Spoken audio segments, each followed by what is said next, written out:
welcome to Z Explains BG. I am Z. We are watching the semifinals of the Wizard of Wednesday Night Jackpot. My local club runs for its local players.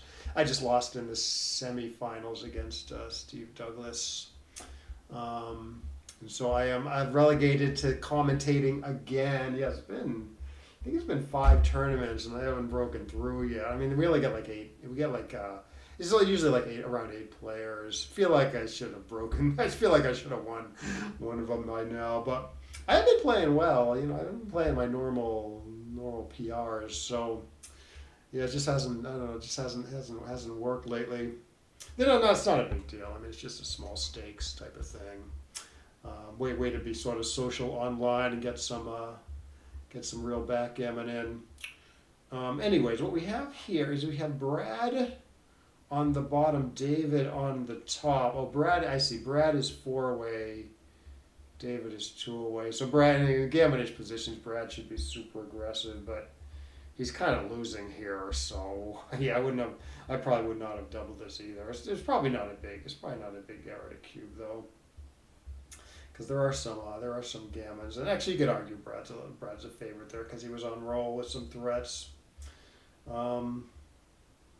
So yeah, it wouldn't have been. I think it's not a cube, but it wouldn't have been crazy to cube that at the score.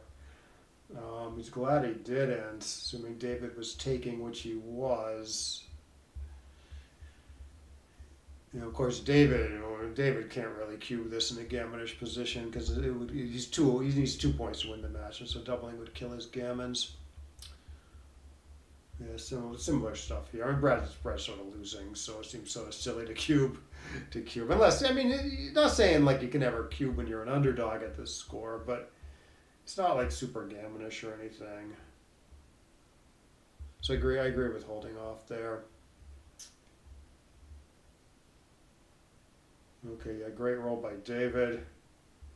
I mean, he's still losing, but he doesn't lose any gammons, so that's pretty huge at this score. So his take points, I mean, without gammons, I mean, David's take point is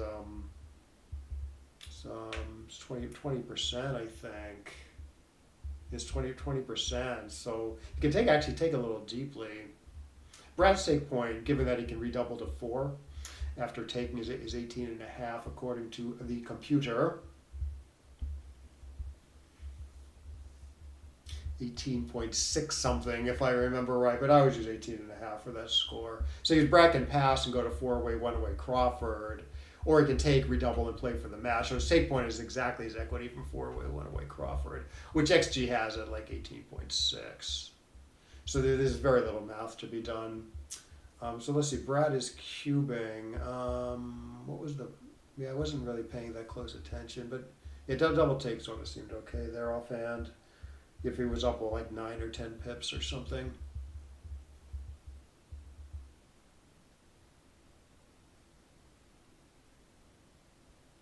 Although he's a little less efficient. Yeah, it might have been the double that was the question there. If it was like only 9 pips or something, maybe the double's a little questionable actually. If it was 10 pips, then yeah, you can cube it.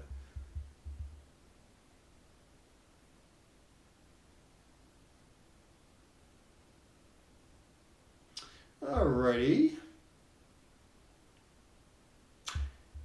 Yeah, although David's, like I said, David's take point is a little lower than usual, which maybe would imply that Brad should be a little conservative. But actually, there's another factor there,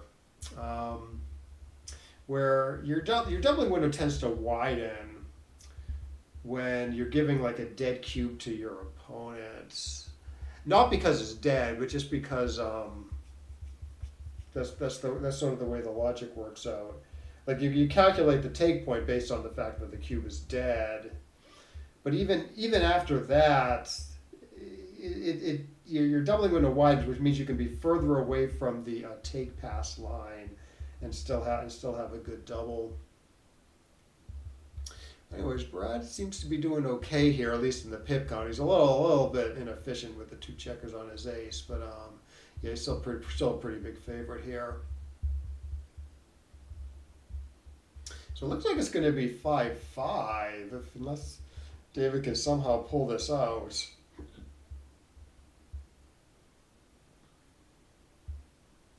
which is big, quite dependent on Brad's next roll. But yeah, you got to take a checker off or get down to 4 checkers, so you could be off in 2 without doubles. Yeah, pretty bad shake here. Yeah, no reason to play 4-1, I think. Yeah, that'd be crazy. Yeah, nothing plays bad after 6-3. But I'm not seeing a number that plays better after 4-1. Like even 1-1 plays fine here. I think the 1-1 transposes. All right, so David's just almost certainly just getting 1 roll, so he needs to make sure to get double 4s. So this is fine. And he got 13 pips, so there's no way to get double 3s. I guess there's a little chance he gets 2 rolls. So maybe there's another play there actually. Like David's play is fine for getting off in 1, but if there was another play that gets off on 4-4, that's better for getting off in 2, that's what you want to do. I think there might have been something slightly better there. What was the structure? Looks like they're taking a little break, so we can. It was this. Was it this followed? No, it was this followed by a 2. Yeah, it was this followed by a 2-1. The Brad's position looked like Brad can miss, right? Brad can roll. No, it just takes a unless it was this. Like if it's this, then Brad has to roll 2-1, 2-1 in order to take more than 2 rolls to bear off. But if it was this, I think it was actually this. Like 2-1, and then there's like a bunch of misses, like 2-3, for instance. Okay, so David had like a 2-1 there. So I can bear off a 2 and then play 5-4. Yeah, that's a better play because still off on 4-4 and is better for getting off in 2, but only like this tiny. It's only like this tiny. It's only like this tiny error. 0.06 redoubled money. Anyways, let's go back. Let's go back to the match. But might as well get it right. That's my attitude on these tiny things. Because what's the alternative? Okay, 3-3 by David. Very nice. Looks pretty good. He is up in the race 20 pips, so disengaging does seem to make sense. Looks pretty easy to play, and you do want to fill in your 4 points. So I like how David did that. 2-1. Yeah, I would not leave anything either, and I would keep my 7 point like David did. Mostly he's up in the race, so mostly just wants to come home safely, which would dictate, I think, 15-13, 15-10. Just pray that Brad doesn't roll in a certain roll in his top 2/3 of his 7s. 4-3. 4-3 is blocked. Yeah, probably wouldn't leave a good 1-1 for David here. That's the only hitting number though, so it's kind of okay. But he's pretty happy to hit with 1-1, so this is sort of fine, I think. Sort of hard to evaluate because it's a slightly better position of the builders for black. But you're paying that 1 shot, so I don't know how you really evaluate that correctly. Actually, Brad's play is kind of good maybe because you can play like a 6-1 safely now if he wants. And like numbers like 5-1, they play 5-1, 3-1, say, they play conveniently and safely while keeping the board together. So actually maybe that's what Brad was thinking, he gets to play like his 1s more conveniently next turn. If he gets away, if he does what he did, leaving the blood on the midpoint, and then he gets away with it. Yeah, so actually I changed my mind. I think Brad's play was technically correct, but still pretty close call. Okay, so I don't know why you wouldn't make your ace point here. Yeah, I would have played 13 to 11, 4 to 1, I think. So that would be that'd be 4 shots, which is a little expensive. So that's why David did what he did. Against Brad's like awesome board. He's gonna have a bunch of problems coming home anyways, though. So it might have been worth the 4 shots. I'd have to take a good look at it though. If you keep your 7 point, you leave the 4 shots, you get away with it, and you have a much easier ride home. Mainly because you keep your 7 points. So it's going to be like safer in the future.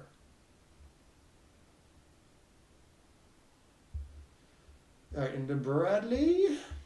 He's on the road here. I see. Yeah, I'd probably play 4 to 3. It'll break down a little easier and it's a little better for the raise. But Brad with the big 4-4. Yeah, probably 7 to 5 is slightly better there because the 5 points is a good place for a checker and a raise, and the 7 is not. But it all worked out okay. Might have transposed.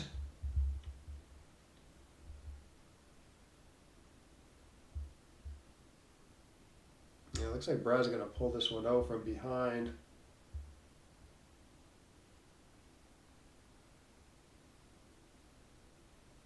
Yeah, just to I think that was weird. That was a weird 4. Either misclicked or it transposed, I think, but he either misclicked or just somehow overthought it. Didn't see could bear off of the 4. Was thinking what he was thinking of, what he saw was, should I distribute 6 to 2 or 5 to 1, and didn't see the third obvious option. That's my guess, anyways. So almost, if you roll non-doubles and you could bear off 2 checkers, it's like almost always right to do it. Like there was no question. 1-1? No. All right, Bradley does pull this one out. I don't know if that stray 4 cost David there. It might have. Kind of ended up. No, I think the 4-4 in the next roll would have just transposed. But I think I've done similar stuff with aces before, where I'm thinking, I'm probably going to be distributing. Like before the roll, say, I'm thinking, I'm probably going to want to distribute my checkers nicely. And then, like, I roll an ace, and I think about, like, how should I distribute my checkers? But I somehow don't see I can bear off a checker.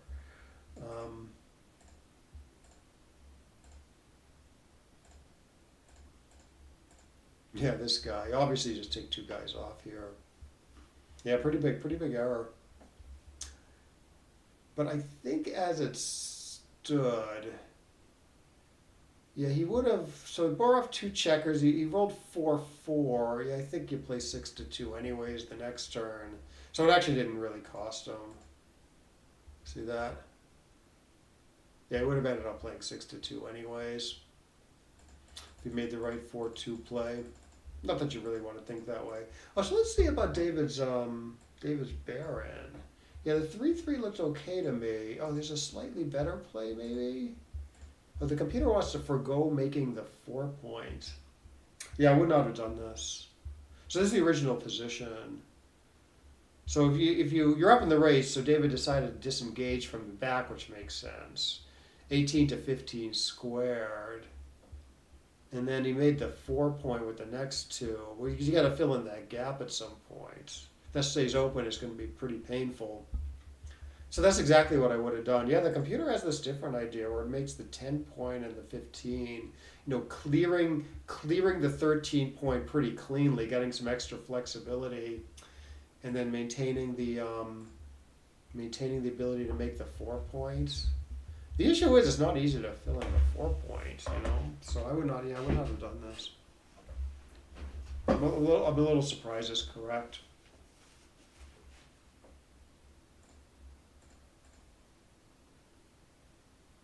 Oh, okay, so it does clear the 7 here as opposed to keeping the 7 and busting the board. Interesting. So it's probably it might like David's.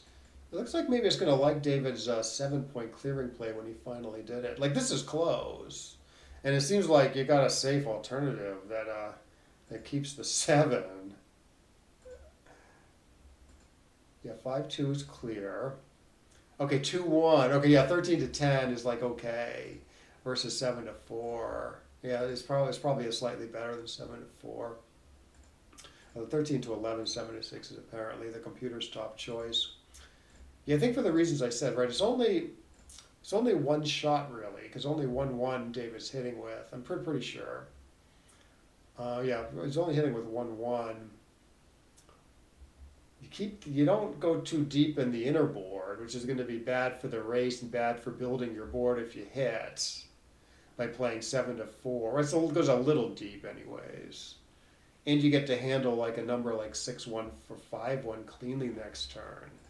Like if you do the obvious thing, white just rolls like a 3-2 or whatever, play safely, and then black rolls a 6-1, it's a shot, or 5-1, he has to leave a shot or break his board horribly. So that's probably what Brad was thinking about. Yeah, I sort of agreed with clearing that blot, but of course the computer of course wants to do something else. Okay, so this is the original position. The computer actually wants to leave the shot now. Now white's hitting with 1-3, 1-1, and I think 1-6. Although I guess you're not paying too big to those numbers because black is already down in the race so much. Yeah, helps him clear the midpoint though. If he gets to hit with those numbers. Yeah, okay, yeah. So David's 3-2 play is good here. Good or close? It's close. Yeah, I would have done this, thinking, okay, well, I want to keep my 7 points. I want flexibility in the outfield. So I'm going to say, oh, maybe it's worth the 4 shots, even though black's board is awesome. David said, oh, it's not worth 11. It's not worth the 11% immediate hits to do all that. I mean, one nice thing about David's play that I didn't really appreciate is that my play like leaves the position all stripped in the inner board. So that could cause some problems later. Like David's play has these sort of robust spares here if things go well. So yeah, it's pretty close. I don't know about this. 5-3.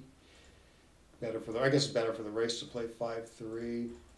And then it just turns into a dumb race.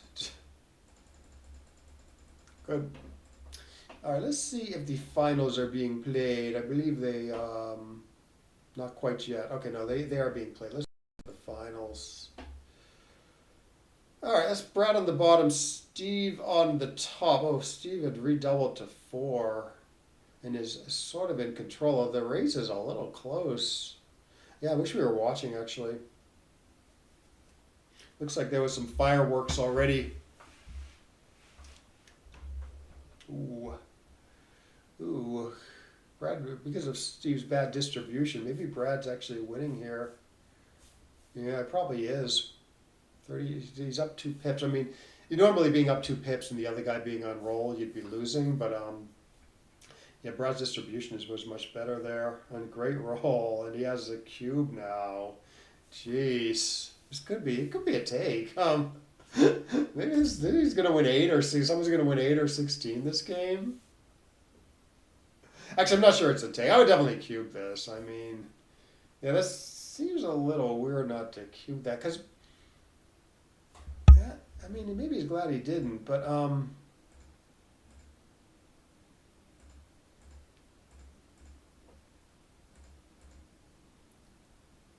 mean, the pip count's even, but Brad's on roll with like a pretty solid lead in efficiency. So that's at least a cube. It's possible Steve would have passed actually. I'm sort of more sure about the cube than the double than the take. Although I'd have to take a good look to be sure, but it just seems like being even in the race that pip count should be a cube. Like all things being equal. And Brad had the efficiency advantage. So to me that adds up to double take or double pass. Anyways. I mean, Brad has a little bit of an edge on Steve, so he might have wanted to be a little conservative with the cue, but I don't do that when the guy might be passing or it might actually be a pass.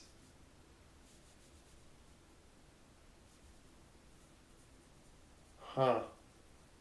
Can we get back to that? I'm kind of curious now.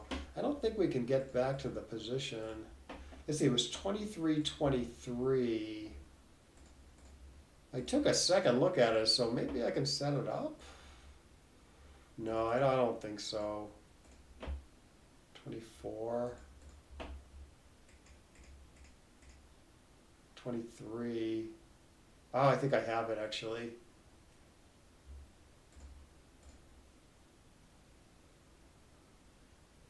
Okay, Brad's only slightly more efficient apparently according to the according to XG. Right, it says it's equal in the pip count, 23-23. Effective pip count is only, Brad says Brad is up by a third of a pip, 0.3 of a pip. So I think this must be double take. I think, yeah, this should be double take, I think. Okay, so this is a money eval. Oh no, it's borderline. Oh no, maybe Brad had a good handle on this. I mean, it might, at the score it might be a cube, but yeah, against a weaker opponent, maybe you don't cube it. Yeah, it's double take. Anyways, yeah, so maybe Brad just didn't want the cube to get up to 8 there.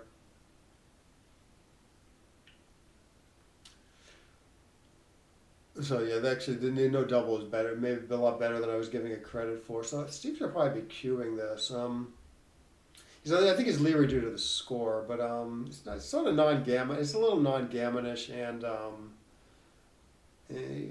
it's still a long way to go in the match. Like he's 5 away, not 3 away, for instance. So this is probably this should, I would cube this as white. Oh, I would have cubed last turn and maybe the turn before also. He's got a safe play here, which I would also avail myself of.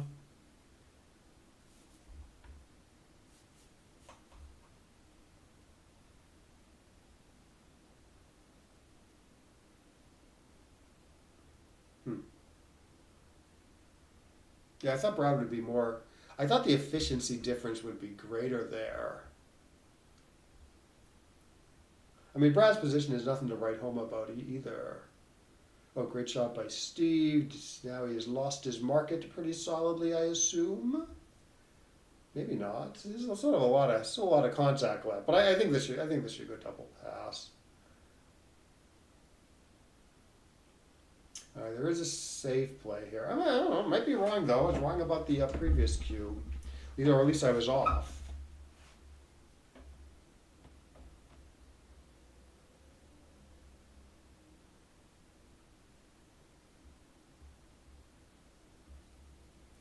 Three, 2. Let's see if he cubes this now.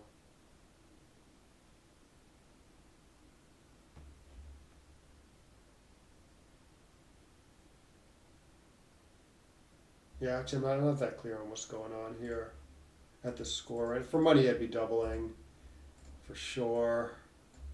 The score, I would cube, but a little less confident about what's going on here.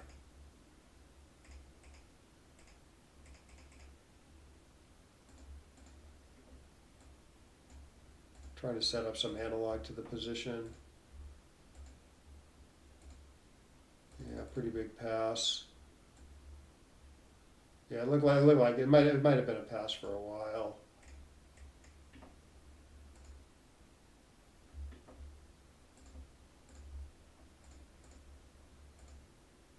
You know.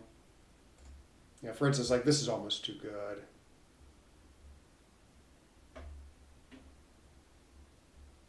And then you got to wake up better from there, I think. Anyways, Brad won that one somehow. Okay, decent shot by White here, filling in all the structure. And then I'm not sure between 8-2 and 13-7, but I would play 13-7 to sort of keep all the checkers in good spots. But it does give up the midpoint, so that's what Steve was thinking. I guess I wouldn't be in the splitting business here, where white can attack quite effectively. Okay, great shot by Steve. Horrible shot by Brad. Would probably cube this as Steve. I could get by with not hitting here. I don't know though. Looks like oh no, the two played okay if you hit. You just played 24 to 22. Brad's going a little nutty. Maybe you're trying to get a second anchor there. Great. Oh my goodness, what a shot by us, Steve, that was. That was probably too goodish. Yeah, it's pretty horrible. It'd be pretty horrible to take this, and obviously there's tons of gammas there. And even after black improves, he's still gonna have a pass. So that was actually too good.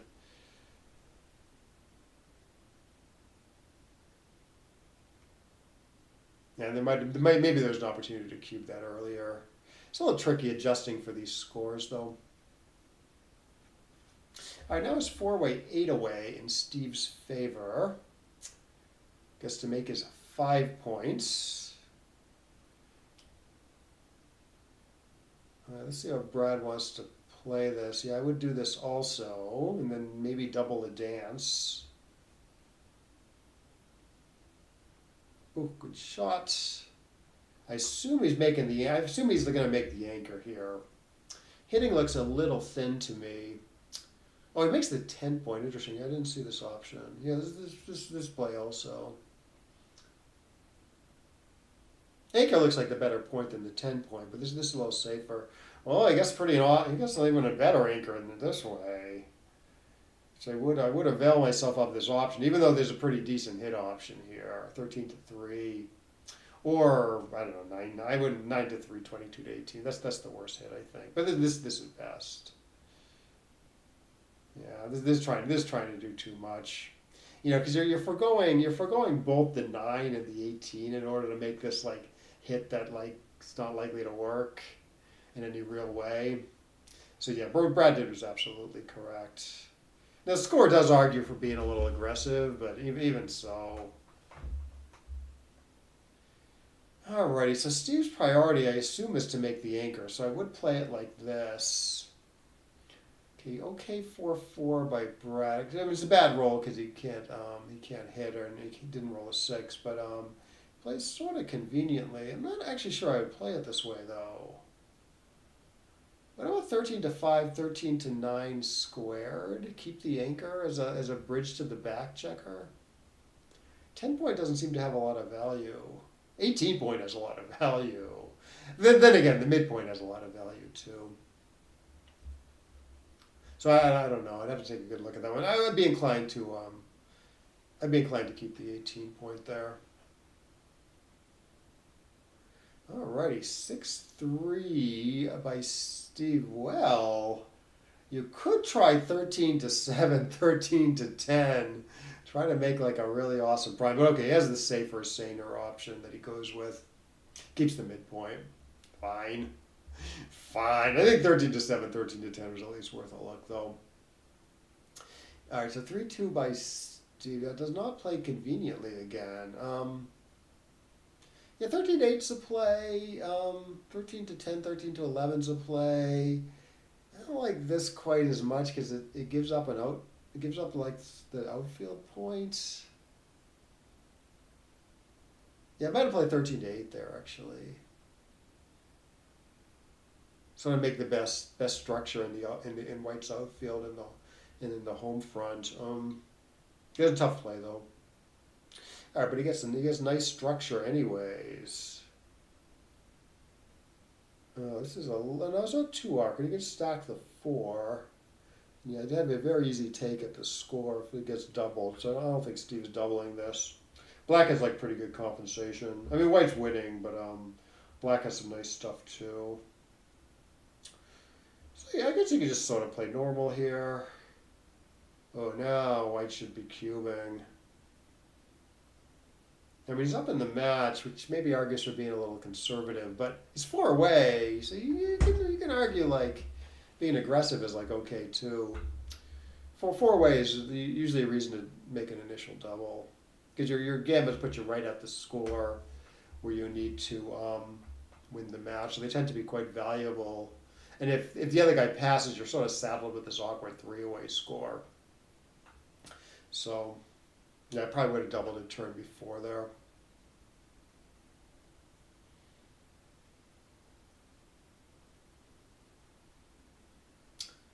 Yeah, this looks at least okay. It looks sort of normal-ish. You could also do this. It's a little more aggressive, which maybe makes sense at the score. And you don't come out of the gun of like a 4-2. So maybe Brad actually had the right idea there. I shouldn't be surprised. Brad is a very good player. Yeah, there's no. Let's see, I was thinking about slotting the 5 there with the last one. It doesn't look like there's a lot of 4 duplication. A little bit. Yeah, could have considered slotting the 5. So as to play 9 to 4. He probably did dismissed it. 3-3, good. You know, 3 away is a little bit of a different story than 4 away. Like a lot of stuff are like big doubles at 4 away that aren't cubes at all at 3 away. Because the other guy can double a lot more aggressively, and you don't get full value from your gammons. And you're up in the match a little more. So you should be like, that's a little bit more of an argument for being conservative. So that probably was not a cube. Now, yeah, now there's a pass even at the score, but it's probably too good. Yeah, it's too good. Such a horrible, horrible black position. And there are some gammons here. So I'm going to play on for Backgammon here. Steve decides to take his short points. Okay. Book play for money here is actually to bring 2 down, although this makes more sense at the score. Yeah, at the score I'd probably hit twice. It might be right for money, and I'd ups the games. I don't like this. So I'm leaving a double shot. Right, so like all 3s and most 2s hit there, as well as double 1s. 13 to 1 hitting along the way, is that a play? So it's sort of a play, but if I'm making 5 and 3 is maybe, yeah, this is better. Better structure anyways. A lot better structure. This is safe. Safe and Deezy keeps his 8 point though. I don't like this. There he goes. Yeah, I think it's good. This could be the right play actually. I don't know. It's a good cube in now. At the score anyways.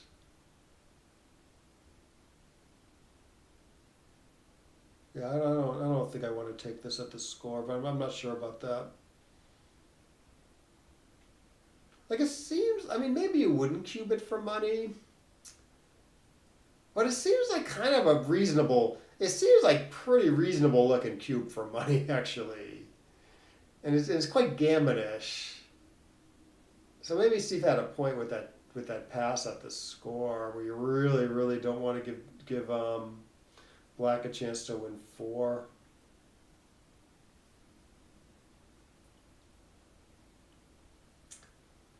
Yeah, I wouldn't know what to do here. I'm not sure how this compares to like running out with a checker. Kind of an awkward 4-3. Oh, I guess Steve played it all right. So the 8s are duplicated here, so it's not that many shots. It's a lot. 7, some 7, all 7s, some 8s, some 9s.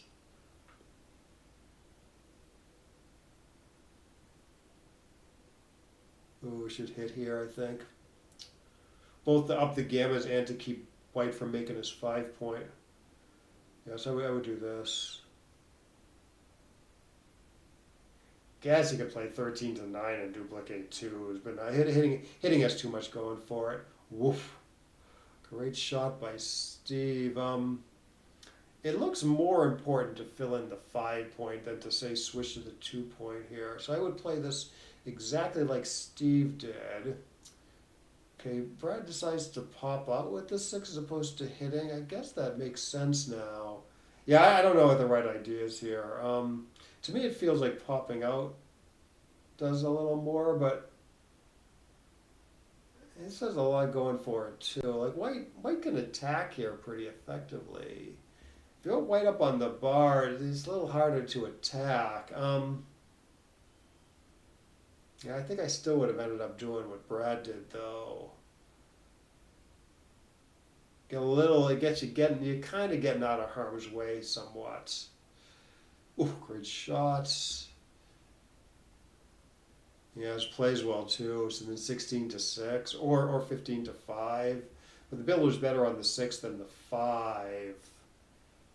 There's one extra shot it looks like. I think there's 5 8s that hit and only 4 9s that hit if you leave it back. But I want to be a little closer to home, I think, and I want the spare on the 6 and not the 5. So I would have done what Brad did.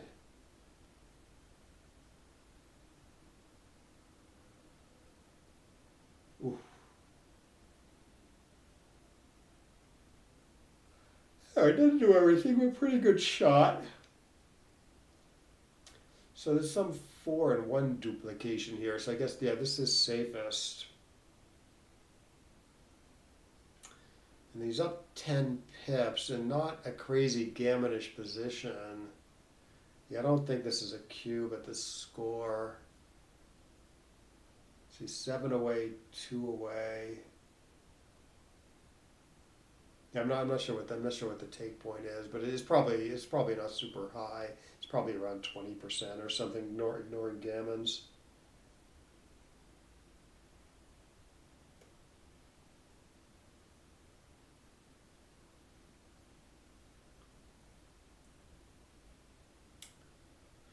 Yeah, it's too easy to take. He rolled a 0.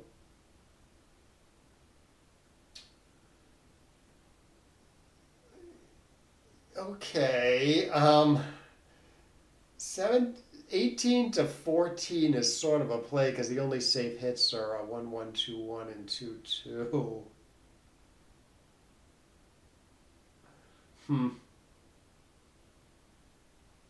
That'd be a tough play for me.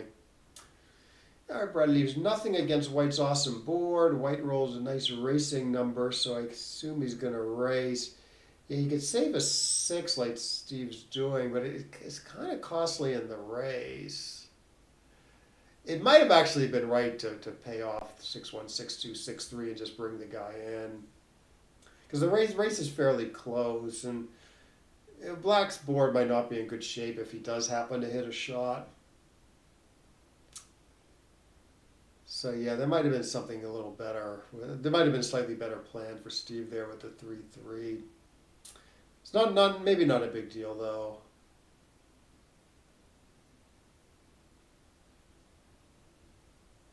And then, Brad's take point actually isn't that.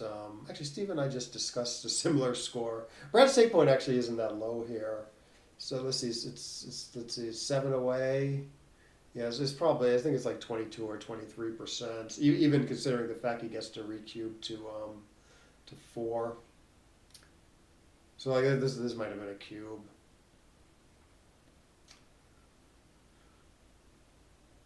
But he's glad he didn't cube.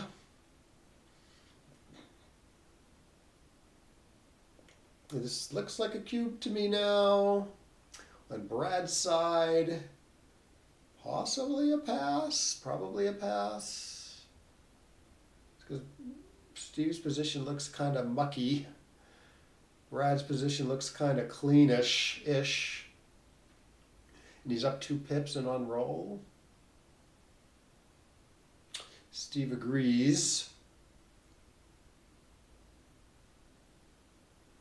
Again, Brad's going with aggressive plan so he can get like a nice cube in at some point, nice gammonish cube at some point. This is what I do at these types of scores. Bring 2 guys down, hope to build up a quick gammonish position and offer an early cube.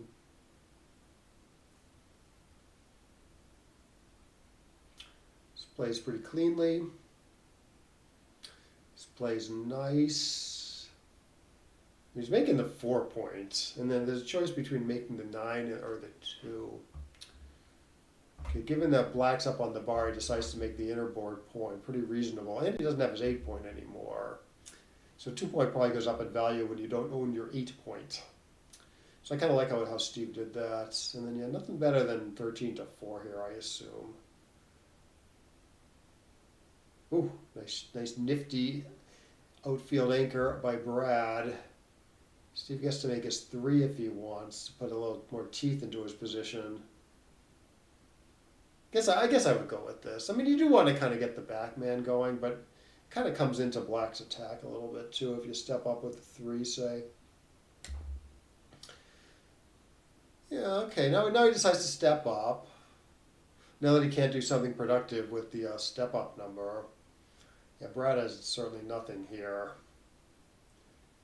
He's maybe winning, given that he has an attack. I don't know. It's not particularly gammonish either. Well, make the 9. Yeah, that's a good play. Really lock white in there.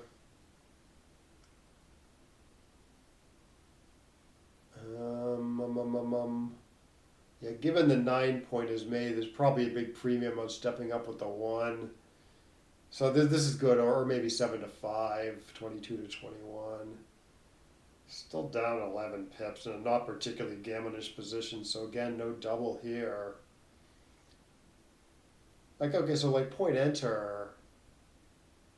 Say he rolls a pointing number and then white enters. This is a pretty good sequence for black, but I don't think it's like a huge pass or anything. Point Dan's, that's a pretty big pass due to the gammon. So that's what Brad's thinking about. Yeah, so actually I guess you could justify cubing at the score if you want. I think the double's the question though, from a technical standpoint. Yeah, Steve correctly takes 6-1. Okay, so it gets a pointing number. But yeah, I mean, Steve still up 8 pips, right? So it's like still a pretty good sequence for black, I would say. But still a pretty solid take for white. Yeah, I know Brad regrets having doubled.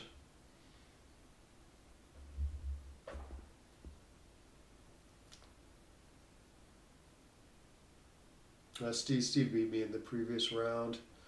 Looks like he's making good use of the victory.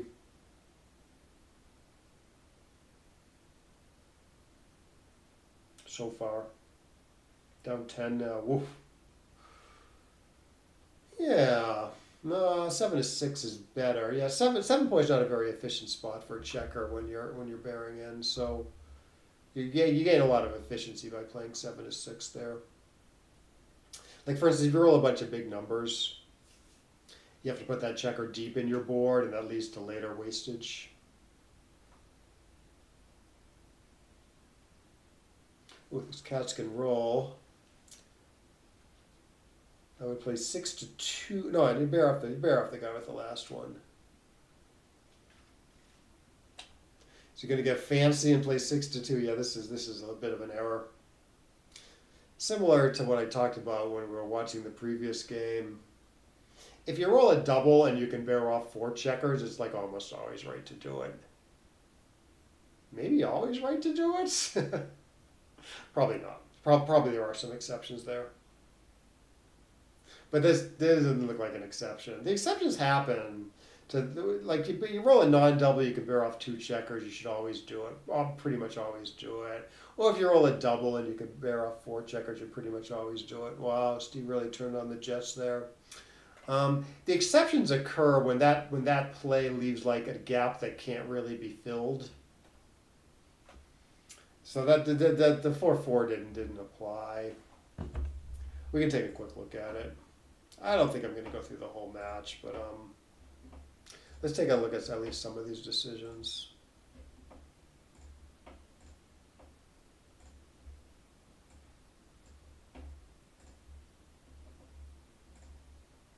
And like you can look for these exceptions where you don't bear off the guy. But unless like you really studied the exceptions, you're going to give up more equity not bearing off a checker when you should than vice versa. So I would recommend, like, unless like you really studied this stuff, like don't ever do this. Like, it's not an unfillable gap. You bear off 4 checkers, you're going to be able to fill in that gap later with missing 1s and 2s sometimes.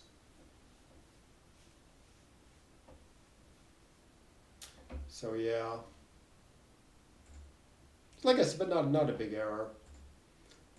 So where did the fireworks happen this game? I see. So double take here. Yeah, makes sense. Black has a pretty solid edge, but it's not massive. So good double, good take. Let's see when Steve redoubled.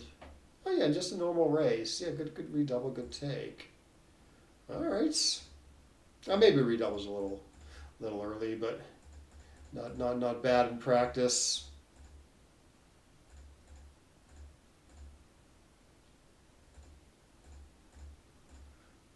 5-3. Yes, you make. Oh, you make the forward anchor. Yeah, this wouldn't have been obvious to me either. You know, sometimes you do want the 21 as opposed to the 18. Sometimes you want the 18 as opposed to the 21.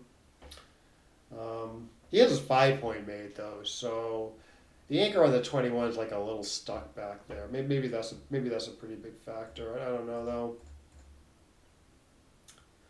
Yeah, I guess these checkers. I guess maybe the key is seeing these checkers are pretty stuck back there. They're pretty constrained at least.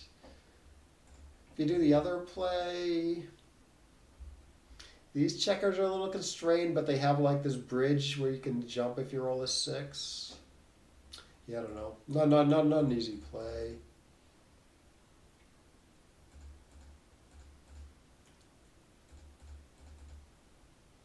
Oh, it doesn't hit here. Interesting. Huh. Yeah, it doesn't want to give black a second anchor, and it just wants to sort of tamp down the gammons and get in a cube later. At this score. Okay, so here. Oh, it's too good here. I see. Yeah, I don't think he was thinking too good. I was thinking he wasn't doubling just due to the score. You know, afraid to put too much on the line. Yeah, and then it becomes double pass for a while. Yeah, double take here. Interesting. Yeah, I guess there's just enough bloodiness. But not too much. Not so much that it's no double, but just enough that it's a take. With this checker all the way back here, some 6s are bad. But some 4s are bad.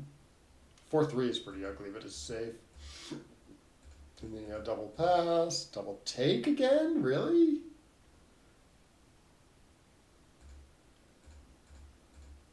Double take?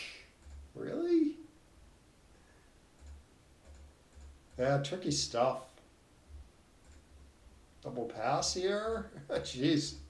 Yeah, I don't know. I wouldn't have gotten some of that. I wouldn't have gotten right, at least from the taker side. Like I probably would have found all the doubles, but yeah, I might have passed some takes in there.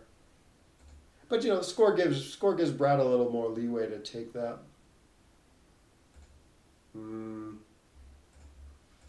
Apparently this is better structure than this, even though it gives up the midpoint.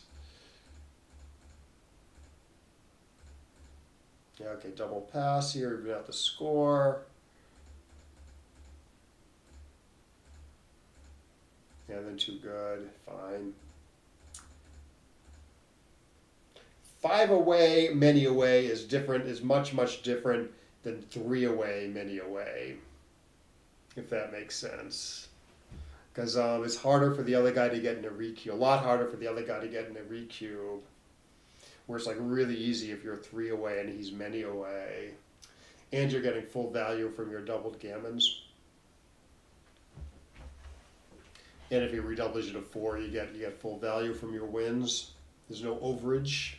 In other words, when you need 3 points to win the match and you win like 4 on a gammon or a recube or something, you have like 1 point of overage, which means like you're not getting full value there. Yeah, good play here with the 5-4 going after him.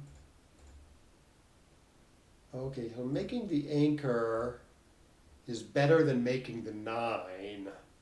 But best at this score when you want to up the gammons apparently is to hit with the 3, which I don't think I would have done just because it's very thin over there. You probably get a good Cuban on the dances though. So maybe that's what the computer's thinking a little bit. Yeah, good play here. Yeah, 4-4 looked a little funny. Not that this isn't like an obvious play or anything, but it did look a little funny to give up the 18 points. Now you're giving up with the right play. You're giving up the midpoint, but the midpoint goes down in value when you own the 18 point, because part of the value of the midpoint is one being a little bit of a bridge for the back checker, but mostly you're putting pressure on the other guy's midpoint. The 18 point does that too. So you don't need the midpoint as much when you have the 18 point.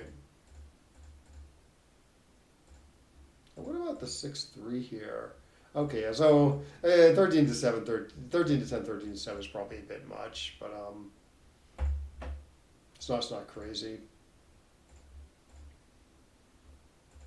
Good when it works.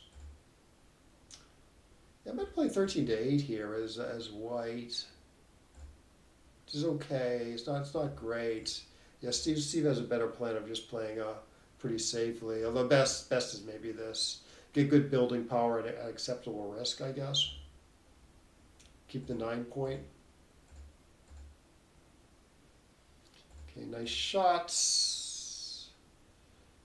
Not so good shot. Oh, 6 to 1 squared. Yeah, computer wants to do this, giving up the 6 points so I can keep this blocking structure out here. Yeah, I wouldn't have done that either. Maybe if I saw it, I would have done it, but probably not. Yeah, then a horrible 5-5, and then yeah, the score apparently is double take. So it's 4 away, 8 away. Right, like let me show you what this is at like pretty decent double, right? It's double with some room. What if it was 3 away, 8 away? If you haven't seen this might blow your mind. Like it's just 1 point. It's just 1 point difference, right? 3 away versus 4 away. It's like this big no double, whereas it was like a fairly solid double at 4 away. And this is a non-gammonish position. Like it's not particularly gammonish for either side. So the effect is even more extreme when it's like when you have like a gammonish position for one or both sides.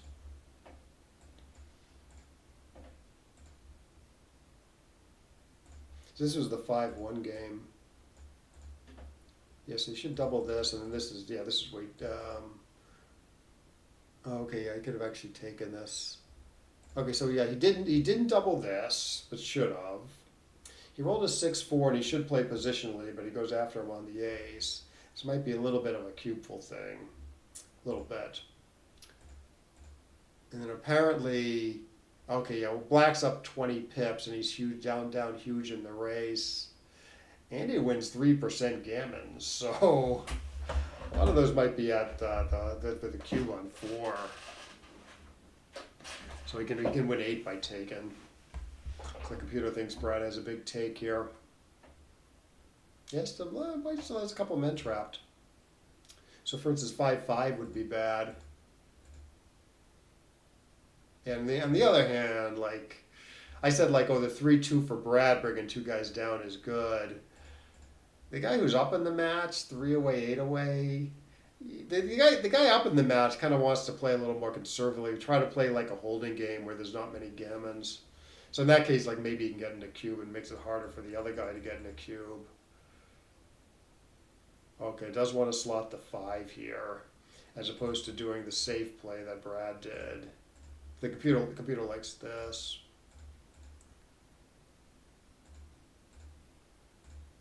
Okay, so what is this now? This is now 3 away, 8 away. Yeah, so like this would be like a double at 4 away, 8 away, but not a 3 away, 8 away. And then yeah, it just got horrible. So it's too good. Only by 0.03. I would expect this to be really too good. And probably more too good on a rollout. Oh, it doesn't like hitting twice here, having escaped a guy. Interesting. On appeal, it does. I guess for money, you don't hit twice here, though. Hmm. Hmm. Yeah, I probably would have. Well, I don't know. I was gonna say I might have hit loose for money, but hit twice for money. Okay, so this one's 6-5. For money, it goes 6-5, 5-2, which is it's actually better to bring two guys down for money, anyways. But yeah, a lot of people split, including me, but I shouldn't. 3-2. Apparently, for money, you don't hit. You just play 13-8 here. You don't hit twice because you've escaped a guy, and so you have a bigger premium on playing safe. Although, if he had a builder, now you either hit twice or it's close, right? Because there's value in taking away White's roll. Because if you just play 13-8 here, you just leave him alone, say, White gets to build. But there's other plays, like you could step up and get a builder also. But yeah, here it does like hitting twice. But yeah, all sorts of plays.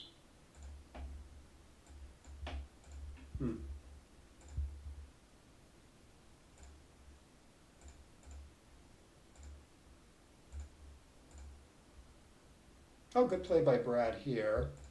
Hitting safely, making the ace. And second best is to make the 3 and the 10, which I would not have done, although there is 6 guys here, so there's a big premium on stacking. I might have ended up doing this. I mean, possibly I find Brad's play. I don't think I find this, though. Yeah, good double, good pass. Yeah, probably double take for money.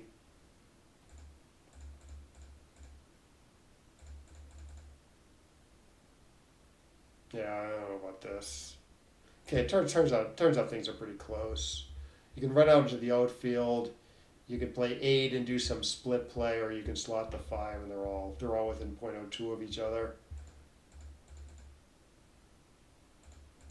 Okay, good shots. Yeah, good hit here, keeping White from building. Yes, it's not close. Okay, good non-hit here, although maybe this is going to be pretty close. No, good non-hit here. Guess there's a lot of value in jumping.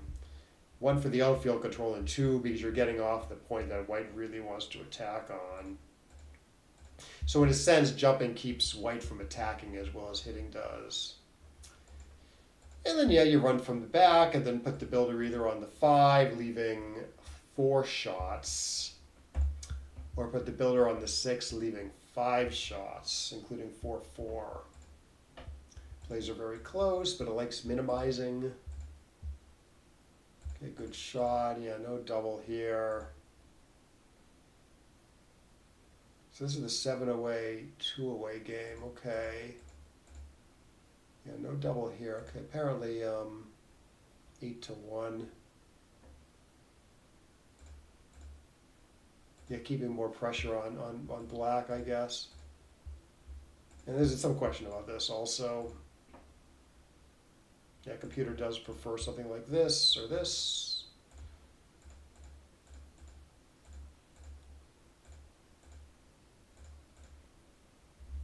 Yeah, 3-3 looked a little off. Yeah, apparently it's not that close. I mean, I see exactly what Steve was thinking, right? If you do this, black's going to play something. Keep the midpoint, like almost always. And then white has a 6-1, 6-2, 6-3 blotter. On the other hand, this is bad for the race, and the race is close. You know, to not cross this guy over, and more importantly, play 4-1 squared with both of them, leading to later wastage and a gap on the 4. So it's like really bad for the race. So you want to pay a small amount of risk to have better race. And like I said, black's board might not be in good shape next turn for hitting anyways.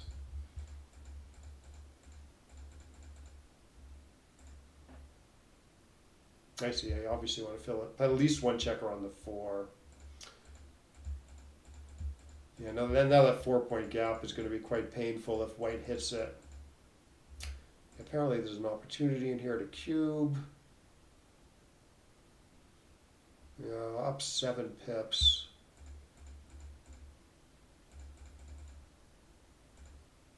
Oh right, then yeah, double it passes. Good, only 15%. Good. Good. Yeah, I thought the 4-4 was at least okay. Okay, it's close between making the better structure and making the ugly innerboard points. But the computer does like the structure. Good. Good. Yeah, this looked like a decent idea. Stepping up halfway. Well up in the race. Good play by Brad. Again, stepping up more. Now that Blacks has made his 9 points. So I poke over the edge of the prime. Okay, so yeah, the double's okay. Okay. Yeah, I might have missed this cube even at the score. Oh, this might not be a cube after on a rollout, but yeah, what Brad is thinking is the point dance sequences. It's like a really powerful position. We could easily win 4, but it doesn't happen very often, so that's why it's such a huge take. And then what's going on here? So Brad plays safely 9-4. It's pretty reasonable. You don't want to get hit here. So what does the computer want to do? Computer wants to actually leave 4 shots for awesome building power. Yeah, I don't know. Oh, he's down. He's down in the race. That's why he's down in the race and doesn't pay to the gammons when he gets hit. So the computer takes the opportunity to say, okay, look, we need to contain that back checker because really badly because we're down in the race, right? So it's okay to take on some risk in order to get like better builders for the open points or more attack numbers also. Yeah, not an easy concept to think about. And like mostly you're just trying to come home without getting hit, you know.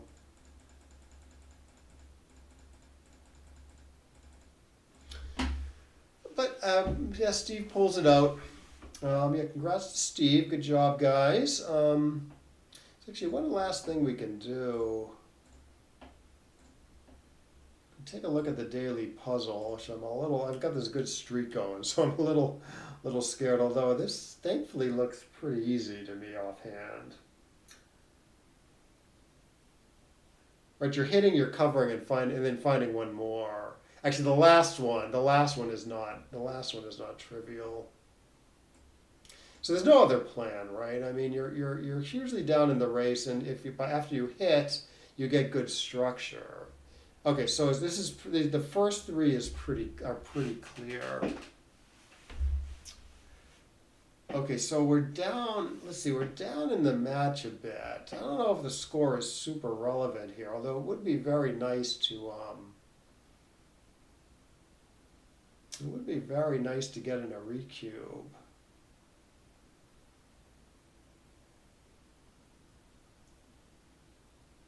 Yeah, what I'm thinking about a little bit here is Black, given the score, I mean, Black can maybe cube this. At least if he say he does this, and White dances, Black still has like a ton of work to do to bring this home. But due to the score, maybe he actually has a cube here on the dances.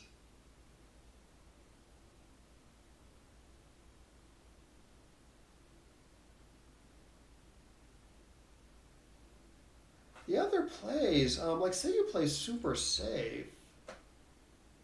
Well, 1 is hard to build like outfield structure. And 2, I don't think you're getting a Cuban anytime soon. Although that I'm not, due to the score, that I'm not clear about. But it looks like just Black has so much stuff to do. So maybe you play optimistically here, despite the shots. And it's like so much better when you. It's like it looks a lot better when you don't get hit. Like regardless of whether white enters or not, assuming you're not getting hit, you want this flexible position where you like can build the outfield structure. And there's one other play I guess, or there's two other plays. There's this and there's this and this. This is sort of attractive too, but I kind of want to keep all the builders alive for making like the 7 and the 8 points.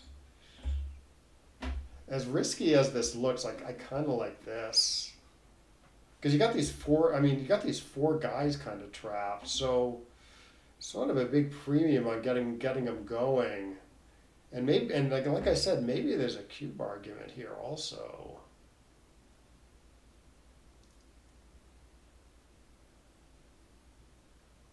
Okay, let's. I don't think I'm doing anything but this. But let me just take one last look. Like maybe you can cube this also. If you on a dance, but no, I don't know. So let's do this. Okay, good. This is correct. So let's take a look.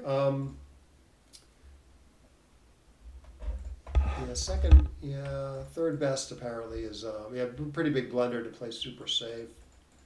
So you got to take some chances here apparently. Let's see what XG says though. XG looks like it largely agrees with GNU, although it thinks it's more. It thinks the right play is more right over the second best play. But yeah, okay. So you make the best play 1, 2, 3, 4, and then white dances. No, you don't quite get a double in. Although maybe it might roll out to be a cube actually, because these positions, these containment like positions, they do tend to get a little stronger on the rollouts. But that's not what the computer's thinking though, because the computer doesn't understand that this might be a cube when it's thinking about the 4-4, because it underestimates black's position even after the 4-4.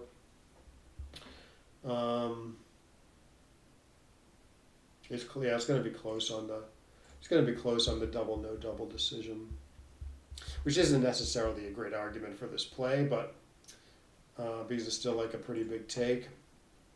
But still, I mean, you do want to get you got these four guys pretty trapped, so you do want to get them going and play optimistically here. All right, well, glad I got that right. Looks like most people are getting it correct. 57% of the people got it correct so far. Let's see, it's probably only it's probably 5 out of 7 or something, or four out of 7. I mean,